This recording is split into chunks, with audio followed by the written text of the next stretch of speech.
Түбән Биш мәктәбендә язучы Рабит Батулланың озак еллар тупланган мирасын кадерләп саклый беләләр. Язучы үзенең мактау кагазларын, тормыш-көнкүреш экспонатларын мәктәпкә бүләк иткән. Февраль аенда язучының үзе катнашында музей ачылырга тиеш.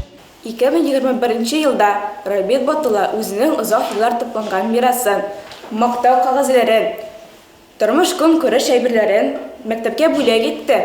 Мәктәбездә шуларның бергә җыеп музей бүлмәсе оештырылды.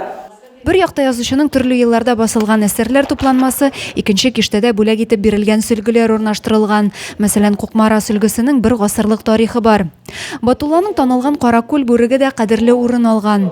Музей кабинет Татарстанда яшәүче халыкларның гореф-гадәтләрен саклау һәм үстерүгә юнәлдерелгән проектта грант оту хисабына оештырыла. Бу кабинетка балалар бакчасыннан алып югары сыйныфларга кадәр барлык укучыларда музей дәресләренә йөриләр. Музей дәресләрендә төрле чаралар үткәрелә.